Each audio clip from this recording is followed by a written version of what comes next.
നമസ്കാരം. അഫ്ഗാനിസ്ഥാനിലെ ബഗ്രാം വ്യോമത്താവളം തിരിച്ചുപിടിക്കാനുള്ള ട്രംപിന്റെ നീക്കത്തിനെതിരെ ഇന്ത്യ. മോസ്കോയിൽ നടന്ന 7ാമത് Moscow format consultations on Afghanistan യോഗത്തിൽ റഷ്യയ്ക്കും ചൈനയ്ക്കും പാകിസ്ഥാനും ഒപ്പം ചേർന്നാണ് വിഷയത്തിലുള്ള എതിർപ്പ് ഇന്ത്യ പ്രകടിപ്പിച്ചത്. പ്രാദേശിക സമാധാനത്തെയും സ്ഥിരതയെയും ബാധിക്കുമെന്നതിനാൽ അഫ്ഗാനിസ്ഥാനിലും സമീപ രാജ്യങ്ങളിലും സൈനിക അടിസ്ഥാന സൗകര്യങ്ങൾ വിന്യസിക്കാനുള്ള ശ്രമങ്ങളെ അംഗീകരിക്കാനാകില്ലെന്ന് യോഗത്തിൽ പങ്കെടുത്ത രാജ്യങ്ങൾ സംയുക്ത പ്രസ്താവന പുറത്തിറക്കി. ബഗ്രാം വ്യോമത്താവളം തിരിച്ചു പിടിക്കണമെന്ന ആവശ്യം മുന്നോട്ട് വെച്ച ട്രംപ് അല്ലാത്തപക്ഷം പ്രത്യാഘാതങ്ങൾ നേരിടേണ്ടി വരുമെന്ന് ഭീഷണി മുഴക്കിയിരുന്നു. ട്രംപിന്റെ ആവശ്യം പാടെ തള്ളിയ താലിബാൻ ഭരണകൂടത്തിനൊപ്പം റഷ്യയും ചൈനയും ഇന്ത്യയും അണിനിരക്കുന്നത് നൽകുന്ന സന്ദേശം എന്താണ്? ട്രംപ് ബഗ്രാം പ്ലാൻ കൈവിടുമോ അതോ തിരിച്ചടിക്കുമോ? ഈ വിഷയമാണ് നമ്മൾ ഇന്ന് പരിശോധിക്കുന്നത്. ചർച്ചയിൽ എനിക്കൊപ്പം ഡോക്ടർ മോഹൻ വർഗീസ്, വിദേശകാര്യ വിദഗ്ധൻ, ജോസഫ് ആന്റണി, വിദേശകാര്യ വിദഗ്ധൻ, ശ്രീ രഘുനാഥ് നായർ, IAF മുൻ ഉദ്യോഗസ്ഥൻ എന്നിവരാണ് പങ്കെടുക്കുന്നത്. ആദ്യം ശ്രീ മോഹൻ വർഗീസ്, നോക്കൂ, പാകിസ്ഥാൻ ട്രംപ് എന്ത് പറയുന്നോ അത് അംഗീകരിക്കാൻ തയ്യാറായി നിൽക്കുന്ന രാഷ്ട്രമാണ്. ഇനി അവിടുത്തെ ധാതു ലവണങ്ങൾ എന്ത് വേണമെങ്കിലും സ്യൂട്ട് കേസിലാക്കി ട്രംപിന് മുന്നിൽ സമ്മാനിക്കാൻ തയ്യാറായി നിൽക്കുന്ന പാകിസ്ഥാൻ പോലും തള്ളിക്കളയുകയാണ് ട്രംപിന്റെ ഈ അവകാശവാദം, ഈ നീക്കം. കളിക്കളത്തിൽ പോലും പാകിസ്ഥാനോട് അടുപ്പം പുലർത്താൻ കഴിയാത്ത ഇന്ത്യക്ക് പാകിസ്ഥാനും ഒപ്പം ചേർന്ന് ഈ നിലപാട് ട്രംപിനോട് പറയേണ്ടി വരുന്നു. എന്താണ് ബഗ്രാമിന്റെ പ്രാധാന്യം? ഒരിക്കൽ കൂടി എല്ലാ കണ്ണുകളും അഫ്ഗാനിസ്ഥാനിലേക്ക് തിരിയുകയാണ്. കാബൂളിൻ്റെ 50 കിലോമീറ്റർ മാറിയുള്ള ബഗ്രാമിലെ പണ്ടേ സോവിയറ്റ് കാലഘട്ടം മുതലുള്ള എയർ ഫീൽഡ്, അത് ഏതാണ്ട് 3.5 കിലോമീറ്റർ ദൈർഘ്യമുള്ള ഒരു എയർഫീൽഡും ഒരു റൺവേയും, മറ്റൊന്ന് 3 കിലോമീറ്റർ ദൈർഘ്യമുള്ള നീളമുള്ള മറ്റൊരു റൺവേയും. ഇത് പിന്നീട് അമേരിക്കയുടെ ആധിപത്യത്തിലായപ്പോൾ അമേരിക്കക്കാർ അതൊന്ന് പൊടി തട്ടിയെടുത്തു, അതൊന്ന് വിപുലീകരിച്ചു. ആ എയർബേസ് അമേരിക്ക 2000-ൽ അത് താലിബാനുമായി കരാറുണ്ടാക്കി അധികാരം 2020-ൽ ദോഹ കരാറിന് ശേഷം അമേരിക്ക അത് വിട്ടുകൊടുത്തതാണ്. ഇപ്പോഴിതാ വിട്ടുകൊടുത്ത അതേ ട്രംപ് തന്നെ പറയുന്നു അത് ഞങ്ങൾക്ക് തിരിച്ചു വേണം. ഇവിടെയാണ് ഏഷ്യൻ രാജ്യങ്ങൾ, അഫ്ഗാനിസ്ഥാന് ചുറ്റുമുള്ള ഏഷ്യൻ രാജ്യങ്ങളുടെ പ്രതികരണം പ്രസക്തമാകുന്നത്. നോക്കൂ, ഏഷ്യയിലെ ഭൗമ രാഷ്ട്രീയം വല്ലാതെ മാറി മറിഞ്ഞിരിക്കുന്നു. പ്രത്യേകിച്ച് ട്രംപിൻ്റെ വ്യാപാര യുദ്ധവും ഉപരോധങ്ങളും ഇന്ത്യക്കെതിരെയുള്ള ഡബിൾ തീരുവയും എല്ലാം കൂടി ചേർന്നുകൊണ്ട് വളരെ കുഴഞ്ഞു മറിഞ്ഞ ഒരു അന്തരീക്ഷത്തിലൂടെയാണ് ഏഷ്യയിലെ ഭൗമരാഷ്ട്രീയം കടന്നു പോകുന്നത്. ആ പശ്ചാത്തലത്തിലാണ് കഴിഞ്ഞ ദിവസം മോസ്കോയിൽ വെച്ച് നടന്ന വലിയ ഒരു ഏഷ്യൻ രാജ്യങ്ങൾ, പ്രത്യേകിച്ച് അഫ്ഗാൻ വിഷയത്തിൽ സംസാരിക്കാനായി ഏഷ്യയിലെ 10 രാജ്യങ്ങളും അതോടൊപ്പം റഷ്യയും ബെലറൂസും ചേർന്ന് നടത്തിയ ആ ഒരു ഉച്ചകോടിയിൽ എടുത്ത വ്യക്തമായ തീരുമാനമാണ് അഫ്ഗാനിസ്ഥാനിൽ നിന്നും വിദേശ ശക്തികളെ പരമാവധി മാറ്റി നിർത്തണമെന്ന ദൃഢമായ ഒരു തീരുമാനം. ആ തീരുമാനമാണ് രേണുക ഇവിടെ സൂചിപ്പിച്ച ഇന്ത്യയും പാകിസ്ഥാനും ഒരുമിച്ച് വരുന്ന ഒരു കാഴ്ച. ഇവിടെ ഒരു പ്രതീതി മാത്രമാണ് ജനിക്കുന്നത്. യഥാർത്ഥത്തിൽ China, India, Russia and central Asian countries, കസാഖിസ്ഥാനുണ്ട്, ഉസ്ബെക്കിസ്ഥാൻ, തജിക്കിസ്ഥാൻ, തർക്ക്മേനിസ്ഥാൻ, കിർഗിസ്ഥാൻ, ഈ 5 സെൻട്രൽ ഏഷ്യൻ രാജ്യങ്ങൾ മുൻപ് സോവിയറ്റ് യൂണിയൻ്റെ ഭാഗമായിരുന്നു, ഈ ഉച്ചകോടിയുടെ പങ്കാളികളുമാണ്. അതേപോലെ തന്നെ ബെലറൂസ് ഉണ്ട്. ഈ രാജ്യങ്ങളെല്ലാം ചേർന്ന് അവിടുത്തെ ബാഹ്യ ഇടപെടൽ, അഫ്ഗാനിസ്ഥാനിലെ ബാഹ്യ ഇടപെടൽ ഒഴിവാക്കാൻ വേണ്ടി കൂടി വരുന്നു. ഇതാണ് ഇപ്പോഴത്തെ ഒരു പ്ലോട്ട് എന്ന് പറയുന്നത്. അവിടെ പാകിസ്ഥാൻ ആത്യന്തികമായി എന്ത് നിലപാട് സ്വീകരിക്കും? ഇപ്പം പാകിസ്ഥാനോടൊപ്പം ഇന്ത്യയും പാകിസ്ഥാനും ചൈനയും എല്ലാം ചേർന്ന് നിൽക്കുന്നതെന്ന് തോന്നാമെങ്കിലും യഥാർത്ഥത്തിൽ പാകിസ്ഥാൻ പാലം വലിക്കാനുള്ള സാധ്യത പൂർണ്ണമായി തള്ളിക്കളയാനാവില്ല.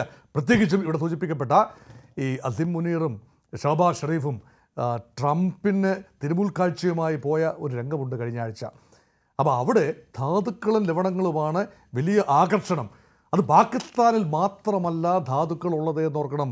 അഫ്ഗാനിസ്ഥാൻ്റെ ഊഷരഭൂമിയിലും വൻ തോതിലുള്ള തോറിയം നിക്ഷേപമുണ്ട്. അതുപോലെ റെയർ എർത്തുകളുടെ വലിയ ഒരു ശേഖരമുണ്ട്. ലിഥിയം ഉണ്ട്, അയൺ ഉണ്ട്, കോപ്പറുണ്ട്. ഇങ്ങനെ വലിയ രീതിയിലുള്ള ധാതു ലവണങ്ങളുള്ള അതിലാണ് ഒരുപക്ഷെ അമേരിക്കയുടെ കണ്ണ്. അതോടൊപ്പം തന്നെ ഇറാനെ ചെക്ക്മേറ്റ് ചെയ്യാൻ, ചൈനയെ ബാലൻസ് ചെയ്യാൻ അവിടെ ഒരു താവളം ആവശ്യമാണ് എന്ന് അമേരിക്ക കരുതുന്നു. ഒരു തന്ത്രപരമായ ഒരു മേഖലയാണെന്ന് ഓർക്കണം. സെൻട്രൽ ഏഷ്യയിലേക്കുള്ള കവാടം റഷ്യയിലേക്ക് അധികം ദൂരമില്ല, ചൈനയുടെ അതിർത്തിയുമായി അധികം ദൂരമില്ല എന്നോർക്കണം. ഒരു 100 കിലോമീറ്ററിൽ താഴെയാണ് ചൈനീസ് അതിർത്തി എന്നോർക്കണം. ചൈനയുടെ ഒരു ആണവ നിലയങ്ങൾക്കെതിരെ അറ്റാക്ക് സംഘടിപ്പിക്കാൻ പോലും തന്ത്രപരമായി ഉപയോഗിക്കാൻ കഴിയുന്ന ഒരു എയർ ബേസായി അമേരിക്ക അതിനെ കാണുന്നു എന്ന് ചൈന ഭയപ്പെടുന്നു. അതുകൊണ്ട് ചൈന വലിയ തോതിലാണ് പാകിസ്ഥാനുമായി ഇപ്പോൾ അത്ര രസത്തിലല്ല ചൈന. പാകിസ്ഥാനിൽ ചൈന നടത്തിയ വൻപൻ ഇൻവെസ്റ്റ്മെൻറ്റുകൾ ഇപ്പോൾ അധികം റിട്ടേൺ ലഭിക്കില്ല എന്ന ഒരു സൂചനയാണ്. പ്രത്യേകിച്ച് പാകിസ്ഥാൻ അമേരിക്കയുമായി കൂടുതലായി അടുക്കുമ്പോൾ ചൈന മാറി ചിന്തിക്കുന്നു. അങ്ങനെയെങ്കിൽ Chinese interest and also Indian interest converge in Afghanistan. ഒരു വാക്ക് ഇന്ത്യയെ കൂടെ പറയാതെ ആ ഒരു ഭാഗം പൂർത്തിയാവില്ല. ഇന്ത്യയുടെ ഒരു പ്രധാന തുറമുഖം, ഇന്ത്യ ഡെവലപ്പ് ചെയ്തൊരു തുറമുഖമുണ്ട് ഇറാനിൽ, ചബഹാർ തുറമുഖമാണ് അഫ്ഗാനിസ്ഥാനിലേക്കുള്ള ഇന്ത്യയുടെ പ്രധാനപ്പെട്ട ഗേറ്റ് വേ ആയി ഭാവിയിൽ കരുതപ്പെടുന്നത്. അതുമാത്രമല്ല സെൻട്രൽ ഏഷ്യൻ റീജിയനിലെ മിനറൽസും ഓയിലും നാച്ചുറൽ ഗ്യാസും എല്ലാം തന്നെ കൊണ്ടുവരാൻ തക്ക രീതിയിൽ പൊസിഷൻ ചെയ്ത ഒരു തന്ത്രപരമായ ഇടമാണ് ഈ പറയുന്ന തുറമുഖം. ആ തുറമുഖം ഉൾപ്പെടെ ഇപ്പോൾ അമേരിക്കൻ ഉപരോധത്തിൻ്റെ കീഴിൽ വരികയാണ്. ഉപരോധത്തിൽ നിന്നും മാറ്റി നിർത്തിയിരിക്കുകയായിരുന്നു. ഇപ്പോൾ ആ തുറമുഖം ഇറാനിലെ ചബഹാർ പോർട്ട് ഉൾപ്പെടെ അമേരിക്കൻ ഉപരോധത്തിന് കീഴിൽ വരുമ്പോൾ ഇന്ത്യയെ ഉൾപ്പെടെ ഞെരുക്കുന്ന അമേരിക്കൻ നിലപാടിന് ഒരു പണി കൊടുക്കാൻ കിട്ടിയ ഒന്നാന്തരം അവസരം അഫ്ഗാനിസ്ഥാനിൽ അമേരിക്ക ഇപ്പോൾ താല്പര്യം പ്രകടിപ്പിച്ചിരിക്കുന്നു. ട്രംപ് ആദ്യമായിട്ടല്ല ഇതുപോലെ ഒരു ഫാൻസി ഐഡിയ കൊണ്ടുവരുന്നതെന്ന് ഓർക്കണം. ഗ്രീൻലാൻഡിങ് എടുക്കുകയാണ്, അല്ലെങ്കിൽ തരുമോ എന്ന് ചോദിക്കുന്നു ഡെൻമാർക്കിനോട്. തരില്ല എന്ന് ഡെൻമാർക്ക് തീർത്തു പറയുന്നു. കാനഡ വേണമെങ്കിൽ ഞങ്ങളോടൊപ്പം ചേർന്നാൽ 51ാമത്തെ സംസ്ഥാനമാക്കി മാറ്റാം എന്ന് ട്രംപ് പറയുന്നു. ഇതൊക്കെ ഭ്രാന്തനാശയങ്ങളാണ്. പനമ കനാൽ വേണ്ടി വന്നാൽ ഞങ്ങളിങ്ങ് എടുക്കും എന്ന് പറഞ്ഞ അമേരിക്ക മറ്റൊരു ചൂണ്ടയും കൂടി എറിഞ്ഞു വെച്ചു എന്ന് ആദ്യം കരുതിയെങ്കിലും കുറച്ചുകൂടി ഗൗരവമാണ് കാര്യങ്ങളെന്ന് ഇപ്പോൾ റഷ്യയും ചൈനയും ഇന്ത്യയും മനസ്സിലാക്കുന്നു എന്നതാണ് സാഹചര്യം. തീർച്ചയായും ശ്രീ ജോസഫ് ആന്റണി, ട്രംപ് വെറുതെ അങ്ങ് പറഞ്ഞതല്ല. കീർ സ്റ്റാർമറുമായിട്ടുള്ള വാർത്താസമ്മേളനത്തിൽ ഞാനിത് തിരിച്ച് ചോദിക്കുന്നു എന്ന് പറഞ്ഞു. പിന്നീട് ട്രൂത്ത് സോഷ്യലിലൂടെ തന്നില്ലെങ്കിൽ വലിയ തിരിച്ചടി, പ്രത്യാഘാതം നേരിടേണ്ടി വരും എന്ന ഒരു ഭീഷണി കൂടി ട്രംപ് മുഴക്കുകയാണ്. അപ്പോൾ ഒന്നും ആലോചിക്കാതെയല്ല, അത് ട്രംപിൻ്റെ ആവശ്യം തന്നെയാണ്. പക്ഷേ ശക്തമായ മുന്നറിയിപ്പുമായിട്ടാണ് താലിബാൻ രംഗത്ത് വന്നത്. ഒരു കാരണവശാലും അത് അംഗീകരിക്കില്ല, യുദ്ധത്തിന് സന്നദ്ധമാണ്, വേണമെങ്കിൽ യുദ്ധം ചെയ്യണമെങ്കിൽ അതിന് പോലും സന്നദ്ധമാണ് എന്നൊരു സൂചന താലിബാൻ നൽകുന്നു. മാത്രവുമല്ല, പാക് താലിബാനോടും സമാനമായ നിലപാട് താലിബാൻ സ്വീകരിച്ചിരുന്നു. ഇപ്പോൾ ഈ വിഷയത്തിൽ ഇന്ത്യയും ചൈനയും റഷ്യയും പാകിസ്ഥാനും ഒരേ നിലപാടെടുക്കുന്നു, ഒരുമിച്ച് നിൽക്കുന്ന സാഹചര്യം കൂടി കാണുകയാണ് നമ്മൾ. പാകിസ്ഥാനെ ഒഴിച്ചു നിർത്തി നോക്കിയാൽ ഷാങ്ഹായിയുടെ ഒരു തുടർച്ചയാണോ, ട്രംപിന് കിട്ടുന്ന രണ്ടാമത്തെ തിരിച്ചടിയാണോ ഈ യോഗത്തിലുണ്ടായിട്ടുള്ള പ്രസ്താവന? വളരെ രസകരമാണ് ഇപ്പോൾ ട്രംപിൽ നിന്നുണ്ടാക്കുന്ന പ്രത്യാഘാതങ്ങൾ. നമുക്കറിയാം, ഈ ഇന്ത്യയും ചൈനയും തമ്മിൽ 2020 മുതൽ വലിയ ശത്രുതയിലായിരുന്നു. അവിടെ നമ്മുടെ അതിർത്തിയിൽ ലഡാക്കിലെ ആക്രമണം ഉണ്ടായതിനെ തുടർന്ന് കഴിഞ്ഞ 5 വർഷമായി വളരെ വലിയ അകൽച്ചയിലായിരുന്നു ഇന്ത്യയും ചൈനയും. എന്നാൽ ഗാൽവൻ സംഭവത്തിന് ശേഷം വളരെ വലിയ മുറിവുകൾ ഉണ്ടാക്കിയ ആ സംഭവത്തിന് ശേഷം ഇന്ത്യയും ചൈനയും അടുക്കാനുള്ള കാരണം ട്രംപാണെന്ന് നമുക്ക് എല്ലാവർക്കും അറിയാം. അതുപോലെ തന്നെ ഇപ്പൊ അതിനേക്കാൾ രസകരമായ ചിത്രമല്ലേ നമ്മൾ കാണുന്നത്. ട്രംപ് വിചാരിച്ചുകൊണ്ട് ആരൊക്കെയാണ് ഇപ്പൊ അടുത്തിരിക്കുന്നത്? ഇന്ത്യയും പാകിസ്ഥാനും ചൈനയും അഫ്ഗാനിസ്ഥാനും ഒക്കെ ഒരുമിച്ച് ചേർന്നുകൊണ്ട് അമേരിക്കയെ എതിർക്കുന്ന അവസ്ഥയിലേക്ക് വന്നിട്ടുണ്ട്. അപ്പൊ വളരെ ഇങ്ങനെയുള്ള ഇതിനെ എന്താണ് കാരണമായിട്ട് വന്നിരിക്കുന്നത്? അദ്ദേഹം പറയാണ്, ഈ ബഗ്രാം എന്ന് പറയുന്ന വ്യോമതാവളം ഞങ്ങൾ തിരിച്ചെടുക്കാം, ഞങ്ങൾക്ക് തിരിച്ചു വേണം. നമുക്ക് എല്ലാവർക്കും അറിയാം, ഈ സൈനിക താവളത്തിന് വളരെയധികം തന്ത്രപ്രധാനമായ ഒരു സ്ഥാനത്ത് നിൽക്കുന്നതാണ്. ഈ പാർവൻ പ്രദേശത്ത് നിൽക്കുന്ന ബഗ്രാം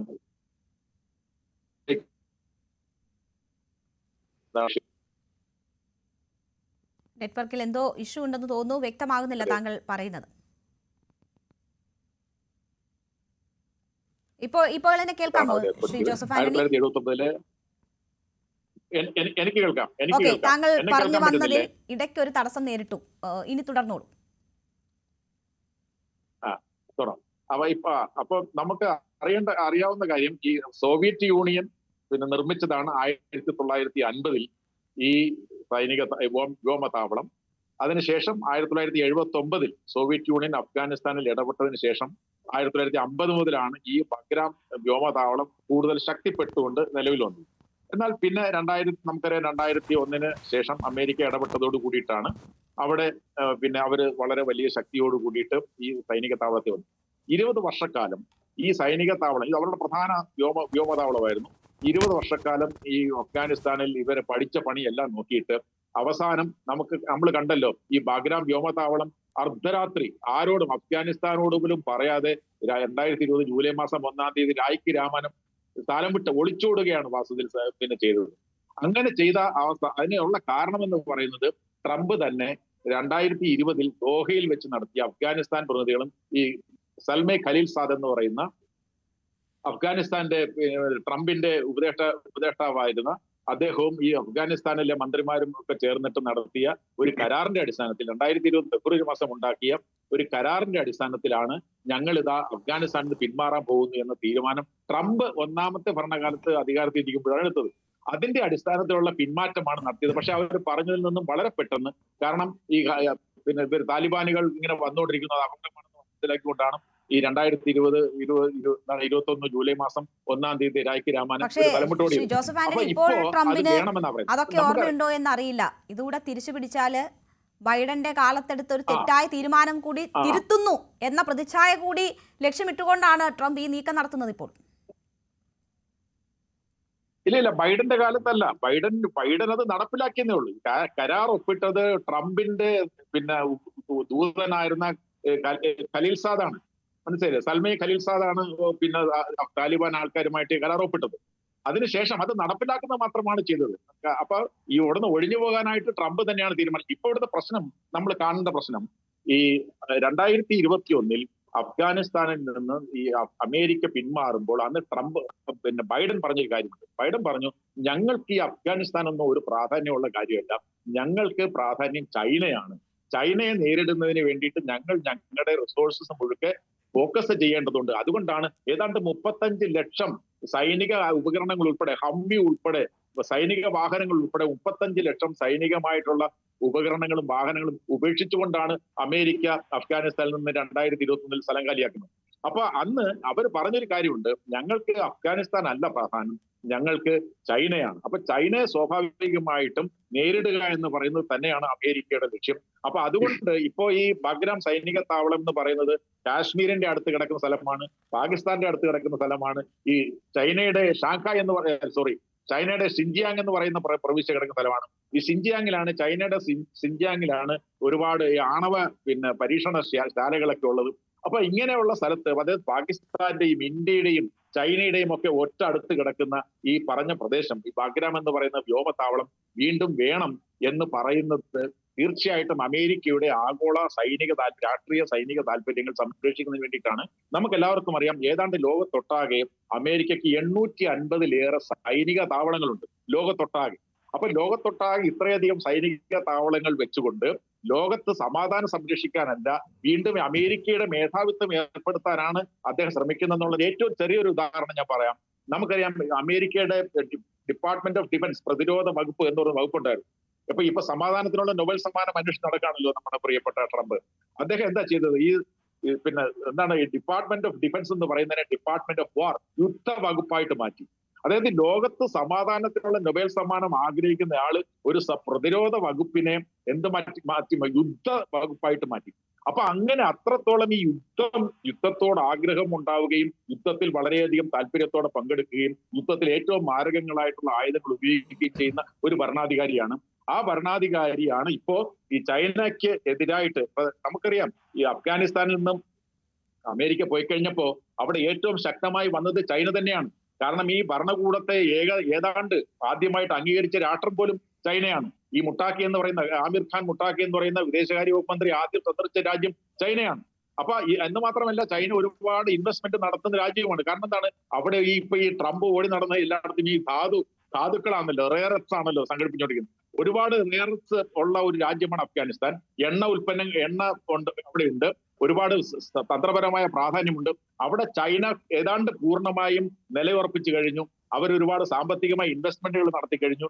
ഗാങ്ങി എന്ന് പറയുന്ന ചൈനയുടെ വിദേശകാര്യമന്ത്രിയുമായിട്ട് നിരന്തരം മുട്ടാക്കി ചർച്ച നടത്തിക്കൊണ്ടിരിക്കുകയാണ്. അപ്പൊ ചൈന അവിടെ ഒരു വളരെ വലിയ രീതിയിൽ അവിടെ അവരോടൊരു സ്ഥാനം ഉറപ്പിച്ചിരിക്കുന്നു എന്നുള്ളത് കൊണ്ട് ഇനി അത് വീണ്ടെടുക്കണം. ആ ഒരു നഷ്ടപ്പെട്ടു പോയ അവസ്ഥ വീണ്ടെടുക്കണം എന്നുള്ളത് കൊണ്ടാണ് ഇപ്പോ ഞങ്ങൾക്ക് തിരിച്ചു വേണം. ഒരു കാര്യത്തിൽ വളരെ സന്തോഷമുണ്ട്. സാധാരണ ഇപ്പൊ മോഹൻ വർഗീസ് പറഞ്ഞ പോലെ ഞാനിത് എടുക്കുകയാണ് എന്നാണ് പറയുന്നത്.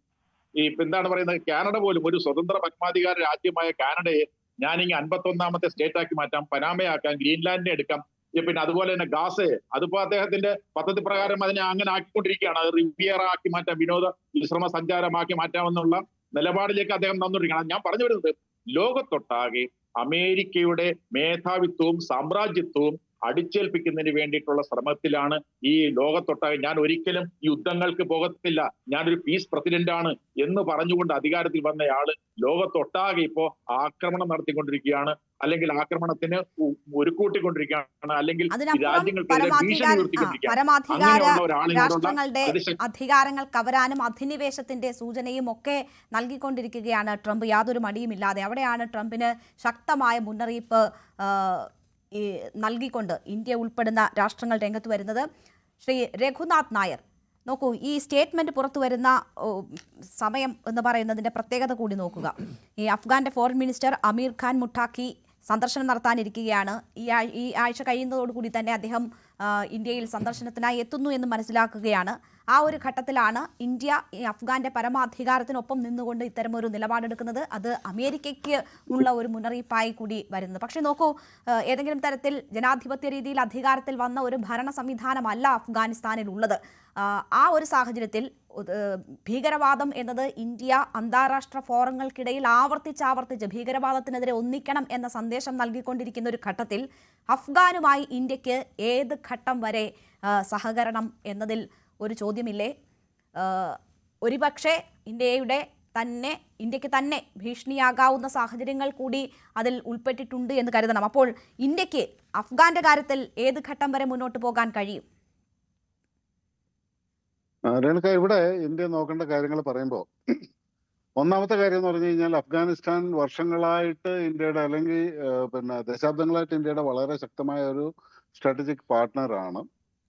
അതിന്റെ പ്രാധാന്യം എന്ന് പറഞ്ഞു കഴിഞ്ഞാൽ, ഒന്ന്, നമ്മുടെ ചുറ്റും കിടക്കുന്ന മറ്റുള്ള രാജ്യങ്ങളിൽ, ഇപ്പൊ പാകിസ്ഥാന്റെ അവസ്ഥ നമുക്കറിയാം. പാകിസ്ഥാനുമായിട്ട് ഒരു കാലത്തും നമ്മൾ നല്ലൊരു റിലേഷൻഷിപ്പിലല്ല. ബംഗ്ലാദേശുമായിട്ട് നല്ല റിലേഷൻഷിപ്പ് ആയിരുന്നെന്നുണ്ടെങ്കിലും പിന്നീട് ബംഗ്ലാദേശിലെ കാര്യങ്ങൾ കലങ്ങി മറിയുകയും ബംഗ്ലാദേശ് വളരെയധികം അങ്ങേയറ്റം കലുഷിതമായ ഒരു അന്തരീക്ഷത്തിലേക്ക് പോയി. അതിന്റെ അപ്പുറത്ത് കിടക്കുന്ന മ്യാൻമാറിൽ സ്റ്റെബിലിറ്റി ഇല്ല.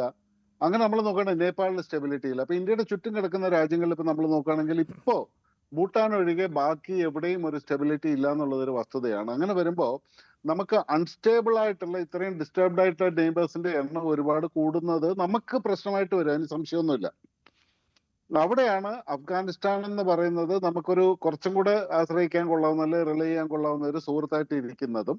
നമ്മൾ ഇറാനുമായിട്ട് നല്ല റിലേഷൻഷിപ്പിലാണ്, റഷ്യയുമായിട്ട് നല്ല റിലേഷൻഷിപ്പിലാണ്. അപ്പൊ ഈ അഫ്ഗാനിസ്ഥാനിലൂടെ നമുക്ക് അവരൊക്കെ ആയിട്ടുള്ള ഒരു ട്രേഡിന്റെ പോസിബിലിറ്റീസ്, ഇപ്പൊ നേരത്തെ പറഞ്ഞ പോലെ ചബാഹർ പോർട്ടിന്റെ ഡെവലപ്മെന്റും ഒക്കെ ആയിട്ട് നമ്മളങ്ങനെ വളരെ ഉറ്റുനോക്കുന്ന ഒരു വളരെ സ്റ്റെബിലിറ്റി ഉള്ള ഒരു സ്ഥലമായിട്ടാണ് അഫ്ഗാനിസ്ഥാനെ നമ്മൾ കാണുന്നത്. നമ്മളുമായിട്ട് അങ്ങേയറ്റം ശക്തമായ റിലേഷൻഷിപ്പും ഉണ്ട്. ഒരുപക്ഷെ ഇന്ത്യയുടെ ഇൻഫ്ലുവൻസ് വളരെയധികം കൂടുതലാണ് അഫ്ഗാനിസ്ഥാനിൽ. ഇവിടെ ഒന്ന് ഡീസ്റ്റെബിലൈസ് ചെയ്യുക എന്ന് പറയുന്നത് ഇന്ത്യക്ക് അങ്ങേയറ്റം പ്രശ്നമുണ്ടാക്കുന്നുള്ളത് ഒരു വസ്തുത. രണ്ട്, ഇപ്പോ അമേരിക്കയുടെ അപ്രമാദിത്വം, അതായത് അമേരിക്ക പറയുന്നതിനെ ലോകരാഷ്ട്രങ്ങൾ അനുസരിച്ചിരുന്ന ഒരു കാലഘട്ടം അടുത്ത കാലം വരെ ഉണ്ടായിരുന്നു.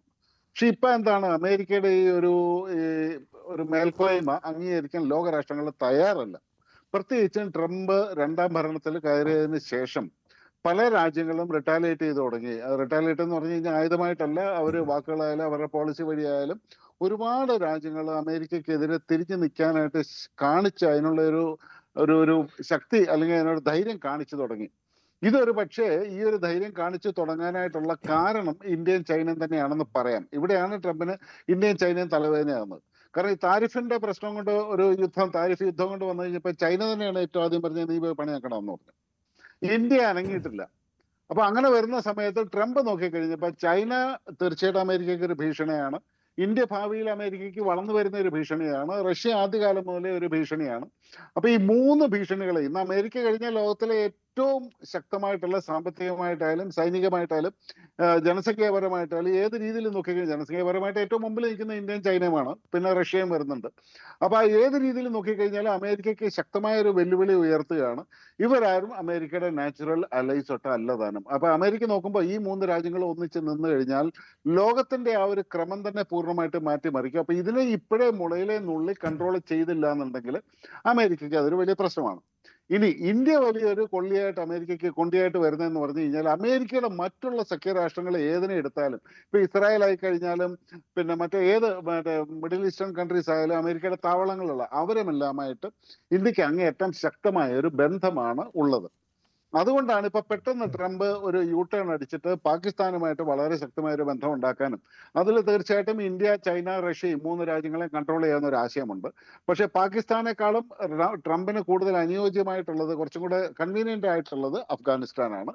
അതുകൊണ്ടാണ് ഈ അഫ്ഗാനിസ്ഥാനിലെ ഒരു റീ എൻട്രി, കാരണം അവിടുന്ന് ഇറങ്ങിപ്പോയത് മണ്ടത്തരമായി എന്നാണ് ട്രംപിന് ഇപ്പൊ തോന്നിയിട്ടുള്ളത്.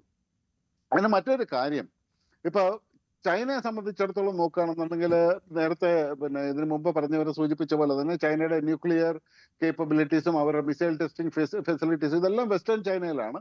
പിന്നെ ചൈന കാണിക്കുന്ന മറ്റൊരു വലിയൊരു പ്രോഗ്രാം ഉണ്ട്, ഉയ്ഗൂർ മുസ്ലിമുകളെ അടിച്ചമർത്തി അവരെ കൺട്രോൾ ചെയ്ത് വെക്കുക എന്നുള്ളത്. ഈ ഉയ്ഗൂറും ഇതുമായിട്ട് വലിയ ദൂരത്തിലല്ല.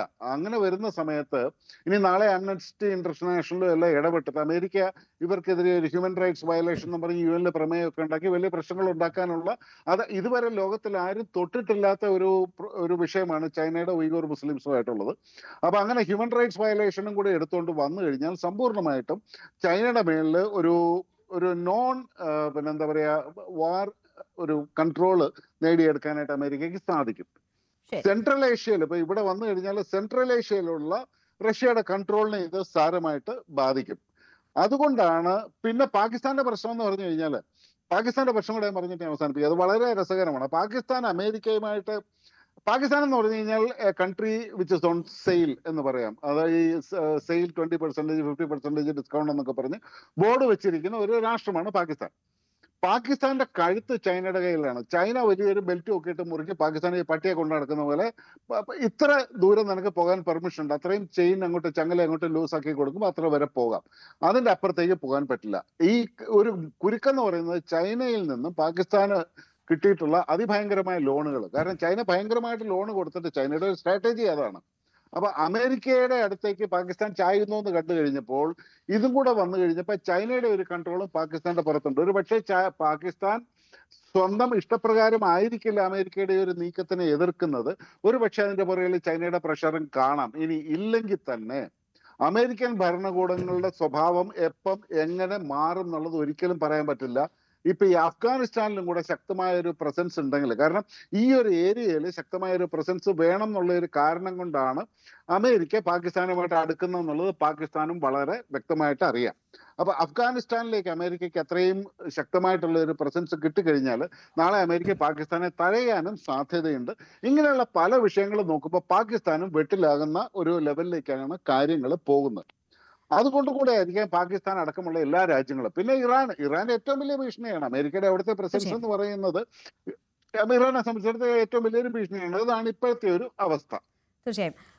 ഡോക്ടർ മോഹൻ വർഗീസ്, നോക്കൂ, ഇവിടെ എന്തുകൊണ്ടാണ് ഈ ബഗ്രാം ഇത്ര തന്ത്രപ്രധാനമാകുന്നത് എന്ന ഒരു കാര്യം 3 പാനലിസ്റ്റുകളും സൂചിപ്പിച്ചു കഴിഞ്ഞു. അത് ചൈനയുടെ ആണവ നിലയങ്ങളെ നിരീക്ഷിക്കുന്ന കാര്യത്തിലായാലും ഭൗമരാഷ്ട്രീയ സ്വാധീനം വരുത്താൻ പറ്റുന്ന കാര്യത്തിലായാലും ഒക്കെ. അതിനുമപ്പുറം ഇവിടെ വലിയ ലിഥിയത്തിൻ്റെ ഉറവിടമുണ്ട് എന്നതും ട്രംപിൻ്റെ ബിസിനസ് താല്പര്യവുമായി കൂടി ചേർത്ത് വായിക്കപ്പെടുന്നുണ്ട്. എല്ലാ ഇനിഷ്യേറ്റീവിലും, ട്രംപിൻ്റെ ഇനിഷ്യേറ്റീവിലും അങ്ങനെ ബിസിനസ്സിന് കൂടി ഉതകുന്ന ഒരു കാരണം അതിന് പിന്നിലുണ്ട് എന്ന് മാധ്യമങ്ങൾ ആരോപിക്കുന്നതാണോ എന്നറിയത്തില്ല. ട്രംപിൻ്റെ ബിസിനസ്സുകാരൻ എന്നുള്ള സ്വഭാവം കൊണ്ട് അങ്ങനെ വന്നുകൂടുന്നതാണോ എന്ന് അറിയില്ല. എങ്കിൽ പോലും ഇവിടെയും ലിഥിയത്തിൻ്റെ വലിയ ഡെപ്പോസിറ്റ് ഉണ്ടെന്നും അതും ട്രംപിനെ ആകർഷിക്കുന്ന ഒരു ഘടകമാണ് എന്നും അന്താരാഷ്ട്ര മാധ്യമങ്ങൾ റിപ്പോർട്ട് ചെയ്യുന്നുണ്ട്. ഇതിപ്പോൾ ട്രംപ് പരസ്യമായി ഒരു ഭീഷണി എന്ന നിലയിൽ ഉയർത്തിയിട്ടുള്ള ആവശ്യമാണ്.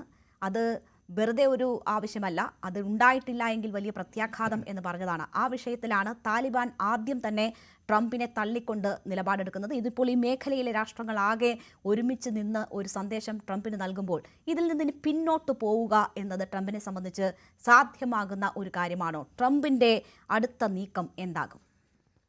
ട്രംപ് പറഞ്ഞു വെച്ച പല കാര്യങ്ങളിൽ നിന്നും പിന്നോട്ട് പോകേണ്ടി വന്ന ഒരു ചരിത്രമാണ് ഭൂതകാലം നമ്മളെ ഓർമ്മിപ്പിക്കുന്നത്. നേരത്തെ നമ്മൾ സൂചിപ്പിച്ച ഈ ഏറ്റെടുക്കലുകൾ എവിടം വരെയായി? ഏതെങ്കിലും ട്രംപ് ആഗ്രഹിച്ച ഏതെങ്കിലും ഒരു ഭൂമി ഏറ്റെടുക്കാൻ അമേരിക്ക കഴിഞ്ഞോ?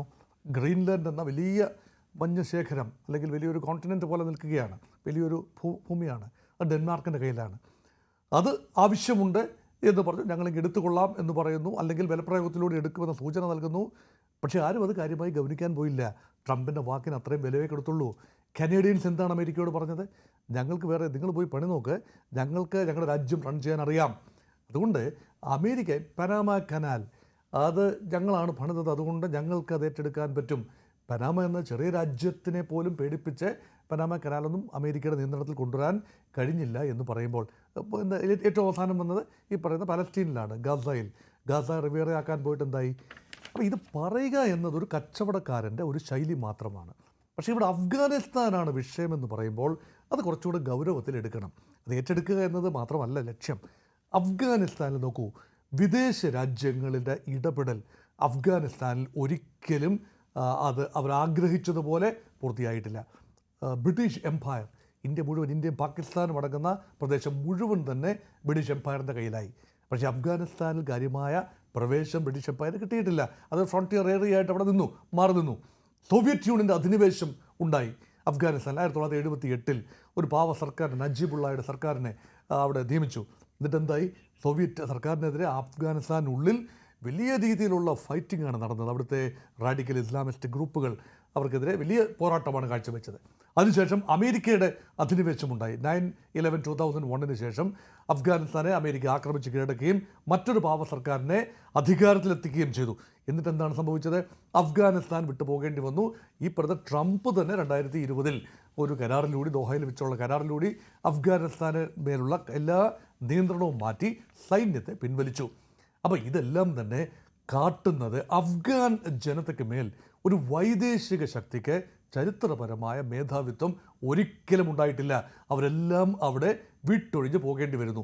ആ ഒരു ഘട്ടത്തിലാണ് ഒരിക്കൽ കൂടി ട്രംപ് തൻ്റെ തൊപ്പി ഈ വളയത്തിലേക്ക് എറിഞ്ഞു വയ്ക്കുന്നത്. ഈ ബഗ്രാമിൻ്റെ പ്രത്യേകത നോക്കൂ. സ്ട്രാറ്റജിക്കലി ലൊക്കേറ്റഡ് ഒരു പ്ലേസാണ്. കാബൂൾ നഗരം, നമുക്കറിയാം കാബൂൾ നഗരം അഫ്ഗാൻ തലസ്ഥാനമായ കാബൂൾ നഗരവുമായി കേവലം 50 കിലോമീറ്റർ മാത്രം അകലമുള്ള ഒരു ഈ പർവ്വത പ്രദേശമാണ്. അത് പൊതുവെ 4800 അടി ഉയരമുള്ള ഒരു പ്ലറ്റോ മാതിരിയുള്ള സ്ഥലത്താണ് ഈ എയർ ഫീൽഡ് സ്ഥിതി ചെയ്യുന്നത്. വലിയ കോടികളുടെ മുതൽ മുടക്കുണ്ട് അതൊന്ന് ലെവലാക്കിയെടുത്ത് സോവിയറ്റ് കാലഘട്ടത്തിൽ 1950 പണിയുകയും ആധുനിക സൗകര്യങ്ങളോടുകൂടി ഏതാണ്ട് 20 വർഷത്തോളം 2001 മുതൽ 2020 വരെയുള്ള ആ ഒരു 2 പതിറ്റാണ്ട് കാലം അമേരിക്കൻ വിമാനങ്ങൾക്ക് പറന്നിറങ്ങാൻ, അഫ്ഗാനിസ്ഥാനിലെ ഓപ്പറേഷൻസും സമീപ പ്രദേശങ്ങളിലെ ഓപ്പറേഷൻസിനുമായി പറന്നിറങ്ങാനുള്ള ഒന്നാന്തരം വളരെ വലിയ ചരക്ക് വിമാനങ്ങൾ ഉൾപ്പെടെ പറന്നിറങ്ങാനുള്ള വലിപ്പമുള്ള ഒരു എയർഫീൽഡാണ്.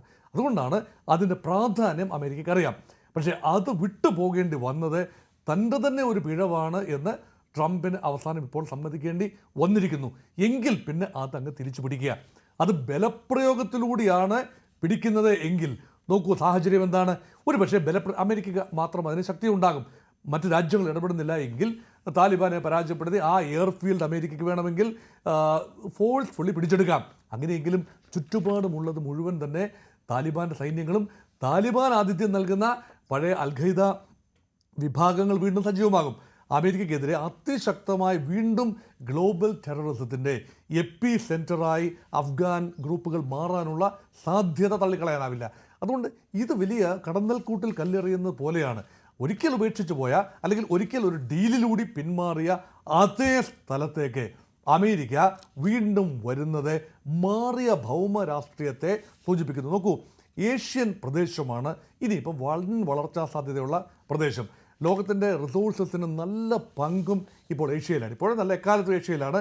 അത് എക്സ്ട്രാക്ട് ചെയ്യാനുള്ള ഒരു ടെക്നോളജി പലർക്കും ഇല്ല എന്നതാണ് കുഴപ്പം. അതുകൊണ്ടാണ് പാകിസ്ഥാൻ്റെ മണ്ണ് ഖനനത്തിൽ, പ്രത്യേകിച്ച് ബലൂചിസ്ഥാൻ്റെ മണ്ണ് കാര്യമായ കൃഷിക്ക് യോജിച്ച മണ്ണല്ല. പക്ഷേ അവിടെ ധാതുക്കൾ ലവണങ്ങളുണ്ട്. അത് വലിയ രീതിയിലുള്ള വാണിജ്യ വ്യവസായ താല്പര്യമാണ്. മൈനിങ് ഇൻഡസ്ട്രിക്ക് വലിയ ഒരു സാധ്യതയുണ്ട്. അതുകൊണ്ട് പാകിസ്ഥാൻ്റെ വലിയ പ്രശ്നങ്ങൾ അവിടെ തീർന്നു കിട്ടും ഇത് വിൽക്കാൻ സാധിച്ചാൽ. സമാനമായ രീതിയിലാണ് അഫ്ഗാനിസ്ഥാനും അതിനെ കാണുന്നത്. അഫ്ഗാൻ്റെ മണ്ണിലെ നേരത്തെ പറഞ്ഞ വിഭവങ്ങൾ, ഈ പ്രകൃതി വിഭവങ്ങൾ, ധാതുക്കൾ, പ്രത്യേകിച്ച് ലിഥിയം അയൺ ബാറ്ററികളുടെയൊക്കെ നിർമ്മാണത്തിന് വളരെ ആവശ്യമുള്ള കാര്യമാണ്.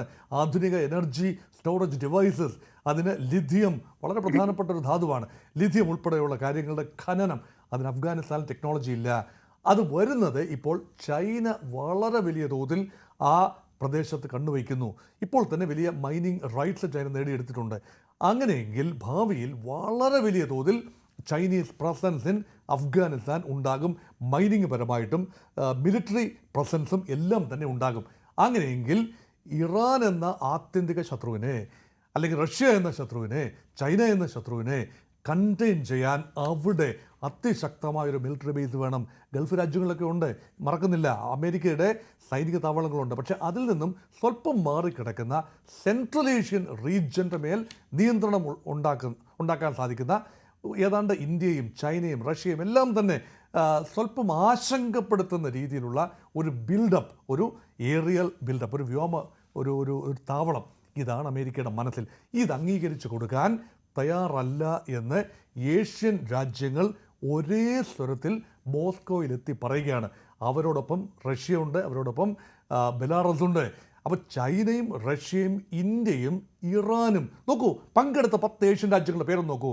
ഇന്ത്യ, പാകിസ്ഥാൻ, ഇറാൻ, അഫ്ഗാനിസ്ഥാനെ 7ാം സമ്മിറ്റിലാണ് ആദ്യമായി. അഫ്ഗാനിസ്ഥാനെ കുറിച്ചുള്ള 7ാം സമ്മിറ്റിൽ പൂർണ്ണ പങ്കാളിത്തത്തോടുകൂടി അഫ്ഗാനിസ്ഥാൻ ആദ്യമായിട്ടാണ്.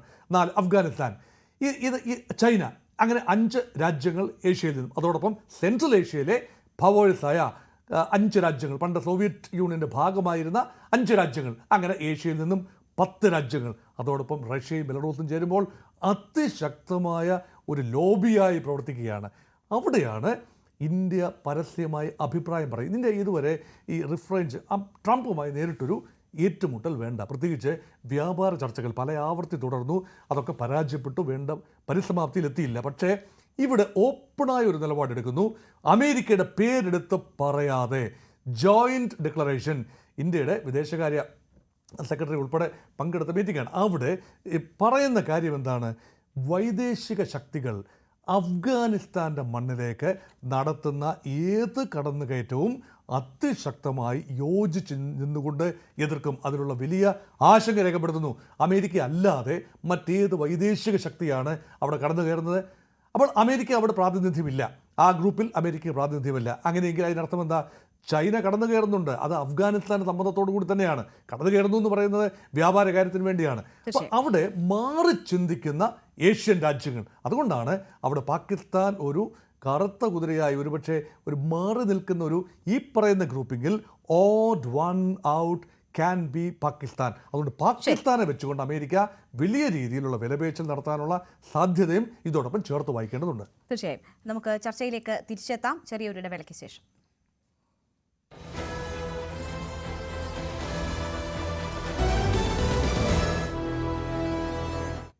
വീണ്ടും ചർച്ചയിലേക്ക്. ശ്രീ ജോസഫ് ആന്റണി, നോക്കൂ, ഈ വിഷയത്തിൽ അമേരിക്കയ്ക്ക് ഒരു മുന്നറിയിപ്പ് എന്ന നിലയിൽ തന്നെ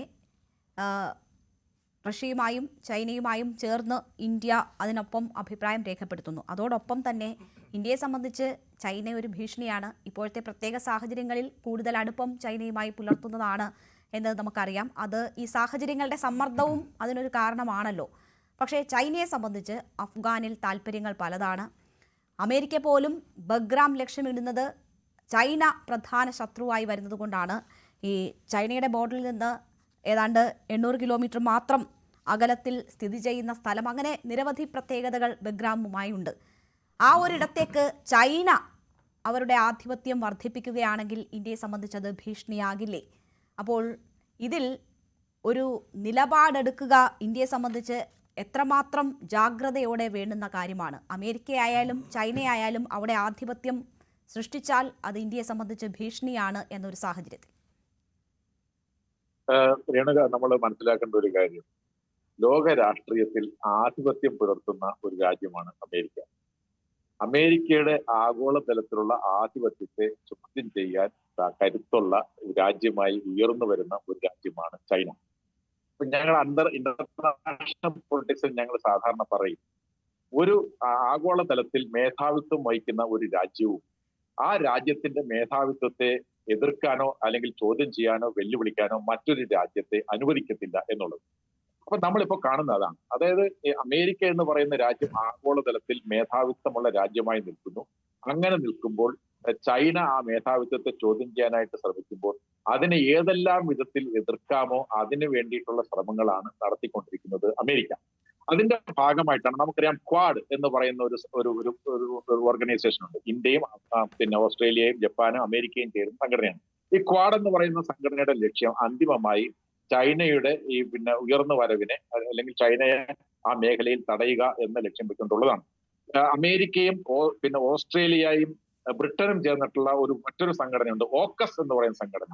ഈ 3 രാജ്യങ്ങളും ചേർന്നുകൊണ്ട് ഒരു സൈനിക സഖ്യം തന്നെയാണ് ഓക്കസ് എന്ന് പറയുന്നത്.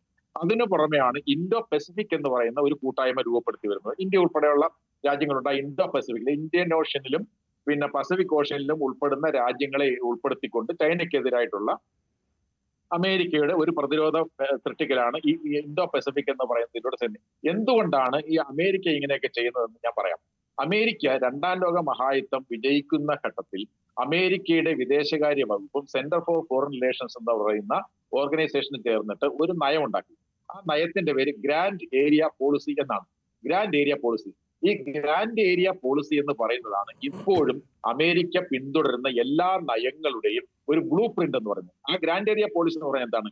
ലോകത്തെ ഏറ്റവും സുപ്രധാനങ്ങളായിട്ടുള്ള മേഖലകൾ എവിടെല്ലാം ഉണ്ടോ, ലോകത്ത് എവിടെല്ലാം എന്തെല്ലാം സുപ്രധാനങ്ങളായിട്ടുള്ള കാര്യങ്ങളുണ്ടോ അവയുടെ പുറത്തെല്ലാം അമേരിക്കയുടെ നിയന്ത്രണം സ്ഥാപിക്കുക എന്നുള്ളതാണ് ഗ്രാൻഡ് ഏരിയ പോളിസി എന്ന് പറയുന്ന പോളിസി നടപ്പിലാക്കുന്നതിലൂടെ അമേരിക്ക പിന്നെ ലക്ഷ്യമിടുന്നത്. അതിന്റെ ഭാഗമായിട്ടാണ് ലോകത്ത് അമേരിക്കക്കെതിരായി ഏതെല്ലാം രാജ്യങ്ങൾ ഉയർന്നു വരുന്നുണ്ടോ ആ രാജ്യങ്ങളെ തകർക്കുകയോ ആ രാജ്യങ്ങളിലെ നേതാക്കന്മാരെ കൊല്ലുകയോ ആ നേതാക്കന്മാരെയും ഭരണകൂടങ്ങളെയും പട്ടാള അട്ടിമറിയിലൂടെ ഇല്ലാതാക്കുകയോ ഒക്കെ ചെയ്യുന്നതിന്റെ കാര്യമെന്ന് പറയുന്നത് ഗ്രാൻഡ് ഏരിയ പോളിസിയുടെ ഭാഗമായിട്ടാണ്. കാരണം അമേരിക്ക എന്ന് പറയുന്ന രാജ്യത്തിന്റെ മേധാവിത്വം ആഗോളതലത്തിൽ ഉറപ്പിക്കുന്നതിന് വേണ്ടിയിട്ടാണ് ഈ പദ്ധതികളെല്ലാം ആവിഷ്കരിക്കുന്നത്. അതിന്റെ ഭാഗമായിട്ടാണ് പിന്നെ 2021 നൂറ്റാണ്ടായപ്പോൾ അമേരിക്ക പുതിയ ഈ ഗ്രാൻഡ് ഏരിയ പോളിസിയുടെ ഒരു എക്സ്പാൻഷൻ എന്നുള്ള നിലയ്ക്ക് അവരൊരു പുതിയ നയം കൊണ്ടുവന്നു. ആ നയമാണ് PNAC എന്ന് പറയപ്പെടുന്ന project for new American century എന്ന് പറയുന്ന പദ്ധതി. അതായത് 20ാം നൂറ്റാണ്ട്, അതായത് 20ാം നൂറ്റാണ്ട് ആദ്യ പകുതി ബ്രിട്ടന്റെയും 2ാം പകുതി മാത്രമാണ് അമേരിക്കയ്ക്ക് കിട്ടിയത്. നമുക്ക് 21ാം നൂറ്റാണ്ട് അമേരിക്കയുടെ പൂർണ്ണമായ നിയന്ത്രണത്തിലുള്ള നൂറ്റാണ്ടാക്കി മാറ്റണം എന്ന് പറഞ്ഞുകൊണ്ട് അമേരിക്കയിലെ നിയോ കൺസർവേറ്റീവുകൾ എന്ന് പറയുന്ന ആളുകൾ കൊണ്ടുവന്ന നയമാണ് ഈ PNAC എന്ന് പറയുന്ന project for new American century. ആ പ്രോജക്ട് ഫോർ ന്യൂ അമേരിക്കൻ സെഞ്ചുറിയുടെ ഭാഗമായിട്ട് ആദ്യം അവർ പറഞ്ഞത് നമുക്ക് പശ്ചിമേഷ്യയാണ് പൂർണ്ണമായും നിയന്ത്രിക്കേണ്ടത്. എണ്ണ ഉൽപ്പന്നങ്ങളുടെ മേൽ നമ്മുടെ നിയന്ത്രണം ഉണ്ടായിക്കഴിഞ്ഞാൽ ലോക രാഷ്ട്രീയത്തെ നമുക്ക് നിയന്ത്രിക്കാൻ കഴിയും. അതിന്റെ ഭാഗമായിട്ടാണ് ഇറാഖിൽ 2003 ഈ ഒരു മൂക്കിപ്പൊടിയുടെ വലിപ്പം പോലും ഉള്ള ഈ വെപ്പൺസ് ഓഫ് മാസ് ഡിസ്ട്രക്ഷൻ ഇല്ലാതിരുന്നിട്ട് പോലും വെപ്പൺസ് ഓഫ് മാസ് ഡിസ്ട്രക്ഷൻ ഉണ്ട് ഇറാഖിന്റെ കയ്യിൽ, സദ്ദാം ഹുസൈന്റെ കയ്യിൽ എന്നുള്ള കള്ളക്കാര്യം പറഞ്ഞുകൊണ്ട് അവരവിടെ ആക്രമണം നടത്തി സദ്ദാം ഹുസൈനെ അട്ടിമറിച്ചു. ലിബിയയിലെ ഗദ്ദാഫിയെ അട്ടിമറിച്ചു. ഇപ്പൊ 2024 നമ്മൾ സിറിയ നമ്മൾ കണ്ടു, ഇറാനിൽ നമ്മൾ കണ്ടു. ഇതെല്ലാം അതായത് ഈ അമേരിക്കക്കെതിരായ ആരൊക്കെ ചോദ്യങ്ങൾ ഉന്നയിച്ചുകൊണ്ട് വന്നിട്ടുണ്ടോ അത് നമുക്കറിയാം. 1953 ഇറാനിൽ നമ്മൾ കണ്ടതാണ്. ഇറാനിൽ ജനാധിപത്യപരമായി തെരഞ്ഞെടുക്കപ്പെട്ട ഒരു ഭരണാധികാരിയെ മുഹമ്മദ് മൊസാദക് എന്ന് പറയുന്ന ആളിനെ CIA-യും ബ്രിട്ടന്റെ MI6 ചേർന്ന് അട്ടിമറിച്ചാണ്. 73 നമ്മൾ കണ്ടു ചിലിയിലെ അലൻഡെ അട്ടിമറിച്ചു. 59 അധികാരത്തിൽ വന്ന ഫിഡൽ കാസ്ട്രോയെ അട്ടിമറിക്കാൻ ശ്രമിച്ചു. പിന്നെ ആഫ്രിക്കൻ രാജ്യങ്ങളായിട്ടുള്ള അവിടെ തന്നെയാണ് ശ്രീ ജോസഫ് ആന്റണി ഞാൻ ചോദിച്ചത്.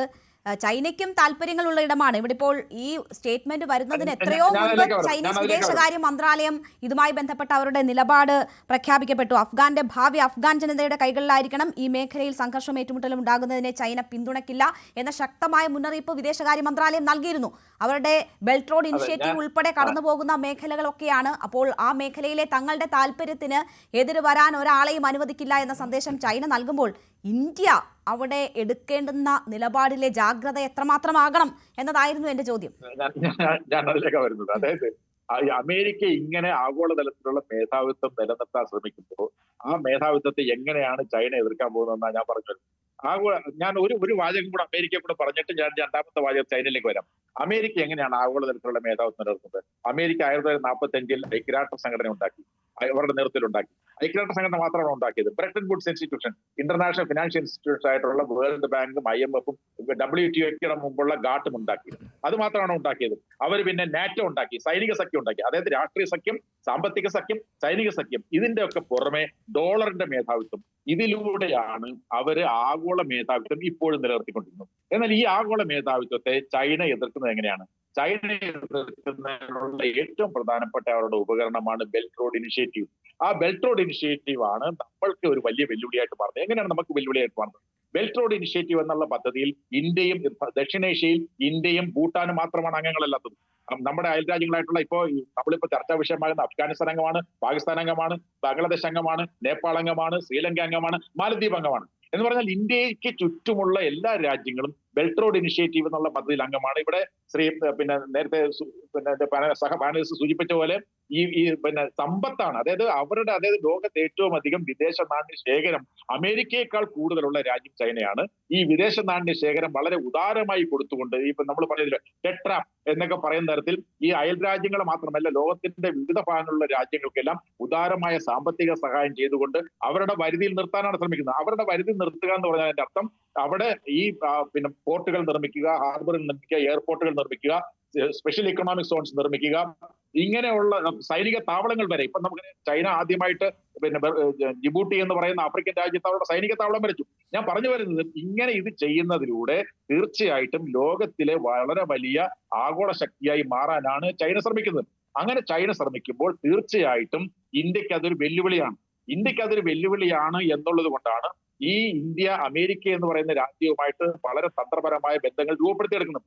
എന്നാൽ ഈ തന്ത്രപരമായ ബന്ധങ്ങളുടെ പ്രാധാന്യം അറിയാതെ അമേരിക്ക എന്ന് പറയുന്ന രാജ്യം ഇന്ത്യയെ ഒറ്റപ്പെടുത്താനാണ് ശ്രമിക്കുന്നത്. ഇന്ത്യ ഒറ്റപ്പെടുത്താൻ ട്രംപ് ശ്രമിക്കുന്നതിന്റെ കാര്യം, ട്രംപിന് ഞങ്ങൾ സാധാരണ പറയും ട്രംപിന് ജിയോ പൊളിറ്റിക്സിന് അല്ല താല്പര്യം, ട്രംപിന് ജിയോ ഇക്കണോമിക്സിലാണ് താല്പര്യം. അദ്ദേഹത്തിന് സാമ്പത്തിക താല്പര്യങ്ങളാണ് കൂടുതലുള്ളത്, ബിസിനസ് താല്പര്യങ്ങളാണ് കൂടുതലുള്ളത്. അതുകൊണ്ട് എന്ത് സംഭവിക്കുന്നു? അദ്ദേഹം നമ്മുടെ ഈ ഇന്ത്യയും ചൈനയും അമേരിക്കയും ചൈനയും തമ്മിൽ തർക്കമുണ്ട് എന്ന് പറയുമ്പോൾ പോലും അടുത്ത മാസം ചൈനയുടെ പ്രസിഡന്റുമായിട്ട് അമേരിക്കൻ പ്രസിഡന്റ് സംസാരിക്കാൻ പോവാണ്. അങ്ങനെ സംസാരിക്കുമ്പോൾ പരമാവധി അവർ തമ്മിലുള്ള ഒരു കരാറിൽ എത്താൻ വേണ്ടിയുള്ള ശ്രമങ്ങൾ വരെ നടക്കുന്നുണ്ട്. ഒരു പക്ഷേ ഈ അഫ്ഗാനിസ്ഥാനിലെ ബാഗ്രാം ഉൾപ്പെടെ ഞാനിപ്പോ ഇങ്ങ് ഏറ്റെടുക്കും എന്ന് പറയുന്നത് ഈ ചൈനയ്ക്കെതിരായിട്ടുള്ള സമ്മർദ്ദം ചെലുത്തുന്നതിന്റെ ഭാഗം കൂടി ആയിക്കൂടെയില്ല. എന്താണെങ്കിലും ഇതൊന്നും കണ്ട് നമ്മളിവിടെ പാനൽ സൂചിപ്പ് ഇതൊന്നും കണ്ട് വരണ്ടു പോകുന്ന ഒരു രാജ്യമല്ല ചൈന.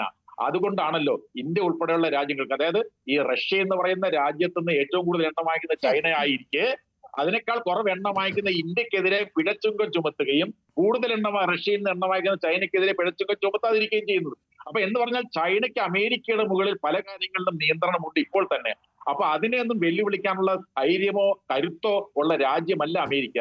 അതുകൊണ്ട് ഇങ്ങനെയുള്ള കാര്യങ്ങൾ ഏതെല്ലാം തരത്തിൽ ചൈനയ്ക്കെതിരായിട്ടുള്ള വരിഞ്ഞു മുറുക്കാമോ അങ്ങനെ വരിഞ്ഞു മുറുക്കുന്നതിന് വേണ്ടിയിട്ടുള്ള തന്ത്രങ്ങളുടെ ഭാഗമായിട്ട് കൂടിയാവാം ഇത്. പക്ഷേ നമ്മൾ കാണേണ്ട വളരെ പ്രധാനപ്പെട്ട കാര്യം ചൈന ആഗോളതലത്തിൽ മേധാവിത്വം സ്ഥാപിക്കാൻ ശ്രമിക്കുന്ന രാജ്യം തന്നെയാണ്.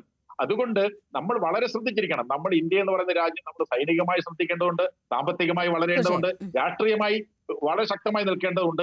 അത് ആ വെല്ലുവിളി നമ്മൾ കണ്ടുകൊണ്ടുള്ള നയങ്ങൾ തന്നെ ആയിരിക്കണം നമ്മൾ സ്വീകരിക്കേണ്ടത്. തീർച്ചയായും. ശ്രീ രഘുനാഥ് നായർ, നമുക്ക് 4 മിനിറ്റ് മാത്രമാണ് അവശേഷിക്കുന്നത്. ഈ മേഖല എന്ന് പറയുന്നത് അമേരിക്കയെ സംബന്ധിച്ച് അവരുടെ ഭീകരവിരുദ്ധ പ്രവർത്തനങ്ങളുടെ ഒരു പ്രധാന കേന്ദ്രം കൂടിയായിരുന്നു. IS ആയാലും അൽ ഖയ്ദ ആയാലും പാക് താലിബാൻ ആയാലും ഒക്കെ അവരുടെയൊക്കെ പ്രവർത്തന കേന്ദ്രമാണ്. അവിടം എന്ന് പറയുന്നത് ഇതിൻ്റെയൊക്കെ നിരീക്ഷണത്തിന് ഏറ്റവും ഉതകുന്ന സ്ഥലം കൂടിയായിരുന്നു. അങ്ങനെയുള്ള പ്രത്യേകതകളുണ്ട്. പക്ഷേ ഈ ഭീകര സംഘടനകളൊക്കെ ഇപ്പോഴും ആക്റ്റീവാണ് എന്നൊരു കാര്യം കൂടി നമ്മൾ ആലോചിക്കണം. അവിടെ താലിബാൻ ഭരണം നടത്തുകയും അവരുടെ പൂർണ്ണ അധികാരം നിൽക്കുകയും ചെയ്യുക എന്നത് ഭീകരവാദത്തിനെതിരായ പോരാട്ടത്തിന് എത്രമാത്രം ഉതകുന്ന സാഹചര്യം സൃഷ്ടിക്കും എന്ന ഒരു ചോദ്യം കൂടി ഉണ്ടല്ലോ. അപ്പോൾ അഫ്ഗാന്റെ പരമാധികാരത്തിൽ ഈ ഭീകര വിരുദ്ധ പ്രവർത്തനങ്ങൾ നല്ല രീതിയിൽ മുന്നോട്ട് പോകും എന്നത് നമുക്ക് പ്രതീക്ഷിക്കാവുന്നതാണോ? ഇന്ത്യയുടെ അയൽ രാഷ്ട്രമാണ്. അവിടെ അത്തരം സംവിധാനങ്ങൾ ശക്തി പ്രാപിക്കുന്നത് ഇന്ത്യയെ സംബന്ധിച്ച് ഭീഷണിയാകും. അപ്പോൾ ആ കാര്യങ്ങൾ കൂടി നമ്മൾ കണക്കിലെടുക്കേണ്ടി വരില്ലേ? ശ്രീ രേണുക, ഇതിനകത്ത് ഇത് അമേരിക്കയുടെ ഏറ്റവും വലിയൊരു അവകാശവാദമാണ് ലോകത്തിന്റെ തീവ്രവാദ പ്രവർത്തനങ്ങൾക്കെതിരെ നിൽക്കുന്ന ഏറ്റവും ശക്തമായ നിലപാടെടുക്കുന്ന രാജ്യം ഞങ്ങളാണ്. ഞങ്ങളെ കൂടാതെ വേറെ തീവ്രവാദ വിരുദ്ധ രാഷ്ട്രങ്ങളൊന്നും ഇല്ല, ഞങ്ങൾ മാത്രമേ ഉള്ളൂ, അതുകൊണ്ട് നിങ്ങൾ വേണം ഞങ്ങളെ ആശ്രയിച്ച് നിന്നോണം, എന്നാൽ നിങ്ങൾക്ക് രക്ഷപ്പെടാമെന്നുള്ള ഒരു സ്റ്റാൻഡ് വർഷങ്ങളായിട്ട് അമേരിക്ക എടുക്കുന്നതാണ്. നമ്മൾ ഇതിന്റെ ഹിസ്റ്ററിയിലോട്ട് പതുക്കെ ഒന്ന് ചകഞ്ഞു പോയി കഴിഞ്ഞാൽ ഈ ഒരുമാതിരിപ്പെട്ട എല്ലാ തീവ്രവാദ സംഘടനകളുടെയും അവരുടെ നിർമ്മാണത്തിന്റെ അല്ലെങ്കിൽ അവർ എസ്റ്റാബ്ലിഷ്മെന്റിന്റെ പുറകിൽ അമേരിക്കയുടെ കൈകളുണ്ട്. താലിബാനെ എസ്റ്റാബ്ലിഷ് ചെയ്യുന്നത് റഷ്യക്കെതിരെ പ്രയോഗിക്കാൻ വേണ്ടിയിട്ട് അമേരിക്ക തന്നെയാണ് താലിബാനെ ഉണ്ടാക്കിയെടുത്തത്. ഈ താലിബാനെ വളർത്തി ഇത്രയും ആക്കിയതും അമേരിക്ക തന്നെയാണ്. റഷ്യക്കാരെ അവിടുന്ന് ഓടിക്കാൻ വേണ്ടിയിട്ട് താലിബാനെ അമേരിക്കയെ വളർത്തി. ഇപ്പൊ അതാ താലിബാന് അതിന്റെ ഭരണം കിട്ടിക്കഴിഞ്ഞപ്പോൾ അമേരിക്കയിൽ 9/11 ഉണ്ടായി കഴിഞ്ഞു. കാരണം ഈ എക്കാലവും ഈ പറഞ്ഞ പോലെ ഈ തീവ്രവാദ സംഘടനകൾ പിന്നീട് അമേരിക്കയ്ക്ക് എതിരായിട്ട് മാറുന്ന ഒരു ചരിത്രമാണ് നമ്മൾ കാണുന്നത്. പിന്നെ തീവ്രവാദത്തിന് എതിരാണെന്ന് പറഞ്ഞുകൊണ്ട് നമ്മൾ ഒരുപാട് പുറകോട്ടൊന്നും പോകണ്ട. ഈ പാകിസ്ഥാനാണല്ലോ ലോകത്തിലെ തീവ്രവാദ പ്രവർത്തനങ്ങളുടെ എല്ലാം hub. It is not Afghanistan. അഫ്ഗാനിസ്ഥാനിൽ താലിബാനാണ്, അവർ ഭരിക്കുന്നുണ്ട്. അവർ ഭരിച്ചോണ്ട് അവിടെ ഇരിക്കുമ്പോൾ ഭരണം കൈ കിട്ടിക്കഴിഞ്ഞപ്പോൾ അവർ വേറുള്ള ആക്ടിവിറ്റീസിലേക്കൊന്നും പോകുന്നില്ല, മറ്റുള്ള രാജ്യങ്ങളിലേക്ക് ഇടപെടുന്നില്ല. ഈ തീവ്രവാദികളുടെ നഴ്സറി എന്ന് പറയുന്ന പാകിസ്ഥാനാണ്. പാകിസ്ഥാന് വേണ്ടിയിട്ട് അമേരിക്ക എടുക്കുന്ന സ്റ്റാൻഡ് എന്താണ്? ഓക്കെ, ഓപ്പറേഷൻ സിന്ദൂർ ഒക്കെ കഴിഞ്ഞു, അതിനുശേഷം ട്രംപ് 2 വന്നു കഴിഞ്ഞപ്പോഴത്തേനും പാകിസ്ഥാൻ അനുകൂലമായ ഒരു നിലപാട് എടുത്തു എന്ന് പറയുമ്പോഴും ബൈഡന്റെ കാലം മുതലേ ബൈഡൻ $450 മില്യൺ പാകിസ്ഥാന് വേണ്ടി സഹായമായിട്ട് പ്രഖ്യാപിച്ചത്. പാകിസ്ഥാൻ തീവ്രവാദ രാഷ്ട്രമാണെന്ന് അറിഞ്ഞുകൊണ്ട് തന്നെ ബൈഡൻ $450 മില്യൺ സഹായമായിട്ട് പ്രഖ്യാപിച്ചു. അത് പക്ഷെ അത് കൊടുക്കുന്നതിന് മുമ്പാണ് ട്രംപ് കയറുന്നത്. ട്രംപ് ഇനീഷ്യലി അതിനെ ഒന്ന് സ്റ്റോപ്പ് ചെയ്തിട്ട് ട്രംപ് തന്നെ അത് റിലീസ് ചെയ്യണ്ടായില്ലേ. അപ്പൊ നമ്മൾ കാണുന്നതെന്ന് പറഞ്ഞു കഴിഞ്ഞാൽ ട്രംപ് തീവ്രവാദത്തിനെതിരാണ് എന്ന് പറഞ്ഞുകൊണ്ട് ലോകത്തിന്റെ എല്ലാ ഭാഗത്തും, ഇപ്പൊ ടർക്കിയിലും പാകിസ്ഥാനിലും എല്ലാം അവരുടെ ന്യൂക്ലിയർ സ്റ്റോക്ക് പൈൽ അവർ കൊണ്ട് വെച്ചിട്ടുണ്ട്. ന്യൂക്ലിയർ ആയുധങ്ങൾ കിരാന ഹിൽസിൽ തന്നെ ഇന്ത്യ ആക്രമണം നടത്തി അവിടുത്തെ ന്യൂക്ലിയർ സ്റ്റോക്ക് പൈലിനെ ആക്രമിച്ചു കഴിഞ്ഞപ്പോൾ ഇന്ത്യ അറിഞ്ഞുകൊണ്ട് തന്നെയാണ് ആക്രമിച്ചത്. അമേരിക്കയുടെ ആണെന്നും അറിഞ്ഞുകൊണ്ടാണ് ആക്രമിച്ചത്. അപ്പൊ ഇത് ട്രംപിന് സത്യം പറഞ്ഞു കഴിഞ്ഞാൽ അമേരിക്ക കിട്ടിയ വലിയൊരു ഐഡിയ ആണ്. അപ്പൊ ഇനിയിപ്പം അഫ്ഗാനിസ്ഥാനിലും കൂടി ഇവരുടെ ന്യൂക്ലിയർ സ്റ്റോക്ക് പൈൽസ്, കാരണം പാകിസ്ഥാന് കിരാന ഹിൽസിൽ ഉണ്ടായിരുന്നതെല്ലാം ഇന്ത്യ അടിച്ചു കളഞ്ഞു.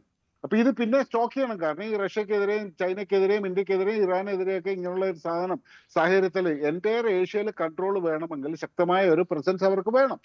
അതിനാണ് ഇപ്പൊ ഈ അഫ്ഗാനിസ്ഥാന്റെ പിറകെ പോകുന്നത്. അല്ലാതെ ഇവർ തീവ്രവാദികളെ ഇല്ലാതെയാക്കാനൊന്നും അല്ല. അവിടെ കൊണ്ട് ന്യൂക്ലിയർ എല്ലാം വെക്കണം. അതുകൊണ്ടാണ് നമ്മളെല്ലാവരും ഇതിനെ എതിർക്കുന്നതും. അത് വേറൊരു വസ്തുതയാണ്. ശരി, ഡോക്ടർ മോഹൻ വർഗീസ്, അവസാനമായി നോക്കൂ, അഫ്ഗാന്റെ വിദേശകാര്യ പ്രതിനിധി ഇന്ത്യയിലേക്ക് വരികയാണ്. ഒരു റിലയബിൾ പാർട്ണറായി നമുക്ക് അഫ്ഗാനെ കാണാൻ കഴിയുമോ എന്നൊരു കാര്യമുണ്ട്. മാത്രവുമല്ല, ട്രംപിന്റെ പ്രതികരണം ഇതിനോട് വന്നിട്ടില്ല. ഏതെങ്കിലും തരത്തിലുള്ള ഏറ്റുമുട്ടലിലേക്ക് സാഹചര്യങ്ങൾ നീങ്ങുമോ? ഈ ദോഹ എഗ്രിമെന്റ് ഉൾപ്പെടെ അമേരിക്കയ്ക്ക് തിരിച്ചടിയാണ്. അവിടെ ആ ഒരു സാഹചര്യത്തിൽ ട്രംപ് പതിയെ പിൻവാങ്ങാനുള്ള സാധ്യതകളാണോ കൂടുതലായും ഉള്ളത്?